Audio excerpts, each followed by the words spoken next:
തൃശൂർ വടക്കേക്കാട് ജ്വല്ലറിയിൽ കവർച്ചാ ശ്രമം നടത്തിയ മോഷ്ടാക്കൾ പിടിയിൽ. പൊന്നാനി സ്വദേശികളായ സുഹൈൽ, നൌഷാദ് എന്നിവരാണ് പിടിയിലായത്. ജ്വല്ലറിയുടെ ഭിത്തി തുറന്ന് പ്രതികൾ അകത്തു കയറിയെങ്കിലും അലാറം മുഴങ്ങിയതോടെ ഓടി രക്ഷപ്പെടുകയായിരുന്നു. MS ലിഷോയ് വിവരങ്ങളുമായി നമുക്കൊപ്പം ചേരുന്നുണ്ട്. ലിഷോയ്, എങ്ങനെയാണ് അകത്ത് കയറിയത്? അത് കുറച്ച് ദിവസങ്ങൾക്ക് മുൻപാണ്, അതായത് ഏകദേശം ഒരാഴ്ച മുൻപാണ് ഈ ജ്വല്ലറിയുടെ തൃശൂർ വടക്കേക്കാട്ടുള്ള ജ്വല്ലറിയുടെ ചുമര് തുറന്ന് ഈ ജ്വല്ലറിക്ക് അകത്ത് നിന്ന് സ്വർണ്ണാഭരണങ്ങൾ മോഷ്ടിക്കാനുള്ള ശ്രമം നടന്നത്. അതേസമയം തന്നെ ഈ ജ്വല്ലറിക്കകത്തെ സുരക്ഷാ അലാറം മുഴങ്ങുകയും പിന്നീട് ആ അലാറം മുഴങ്ങിയതോടുകൂടി ഈ മോഷ്ടാക്കൾ അവിടെ നിന്ന് രക്ഷപ്പെടുകയുമാണ് ചെയ്തത്.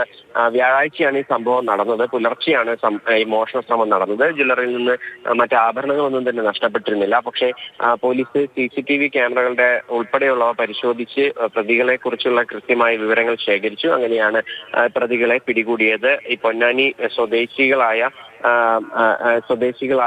സുഹൈലും നൌഷാദുമാണ് പിടിയിലായത്.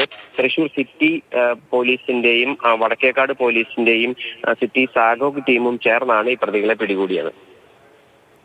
ശരി.